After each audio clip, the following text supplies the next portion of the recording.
آج اگر ہم سگا بھتیجا یتیم ہو جائے اس کا خیال نہیں کرتے، سگا بھانجا یتیم ہو جائے اس کا خیال نہیں کرتے، اب تو لوگ یتیموں کا مال بھی کھا جاتے ہیں، یتیموں کا مال بھی ہڑپ کر جاتے ہیں۔ سن لو، یتیموں کا مال کھانے والوں، بھائی بہن اور رشتہ داروں کے مر جانے پہ ان کے چھوٹے چھوٹے بچوں کا مال ہڑپ کرنے والوں، اللہ کے رسول فرماتے ہیں جو یتیم کا مال کھاتا ہے وہ جہنم کی آگ اپنے پیٹ میں بھرتا ہے۔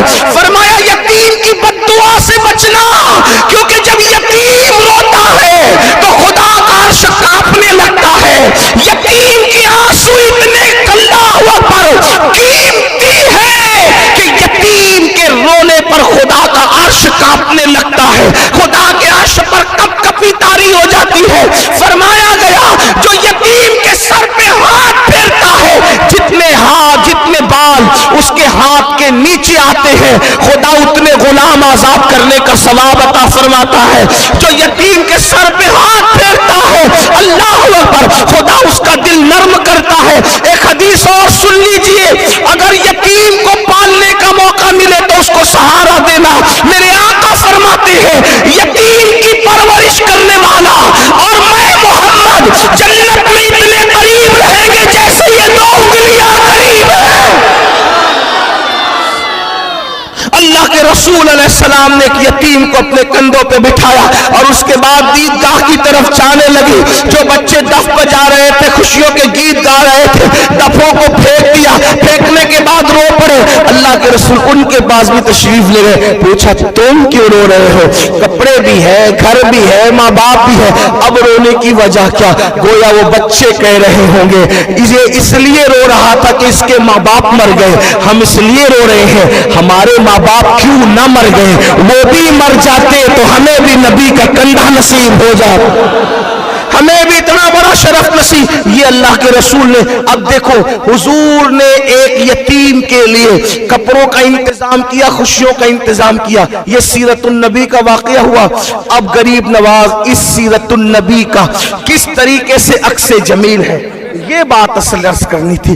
بات آپ دور نکل گئی لیکن بات عرض کر رہا ہوں۔ سرکار ایک بات یاد رکھنا، کچھ سنتیں ایسی ہیں جو اختیاری ہے، کچھ سنتیں ایسی ہیں جو غیر اختیاری ہے۔ مطلب کیا کہ جس کو آپ اختیار کر سکتے آپ کی طبیعت میں ہے۔ کھانے سے پہلے نمک چکھنا سنت ہے، اختیاری ہے۔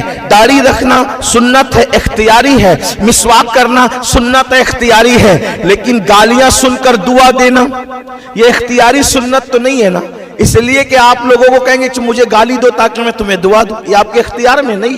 کوئی گالی دے گا صبر کر کے دعا دیں گے تب کوئی موقع آئے گا، یہ اختیار میں نہیں ہے۔ کوئی پتھر مارے گا صبر کر کے دعا دیں گے، یہ اختیار میں نہیں ہے۔ ایسا ہی ہے نا، اللہ اکبر تو اللہ اللہ۔ یہ سنت، یتیم مل گیا اس کو کپڑے پہنا دیے، نہلوا دیا اور اس کو کندھے پہ بٹھایا۔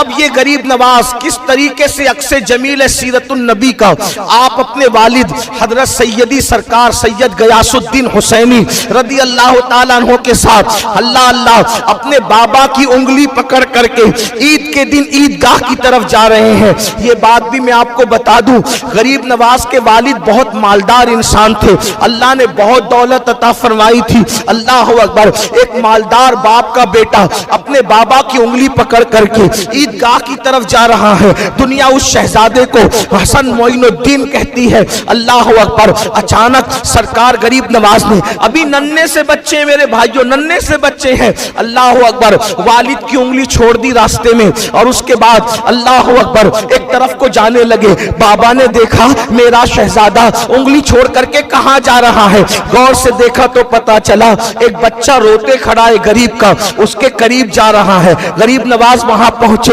پہنچنے کے بعد بچے کو روتا دیکھ کے پوچھا کیوں رو رہا ہے؟ اس نے کہا میرے پاس نئے کپڑے نہیں عید کے دن اس لیے رو رہا ہوں۔ تاریخ کی اوراق گواہ ہے، بچپنے میں غریب نواز نے دیکھا جو اس کی عمر ہے وہ میری عمر ہے، تو غریب نواز نے اپنا لباس اتار کر کے اس کو پہنا دیا۔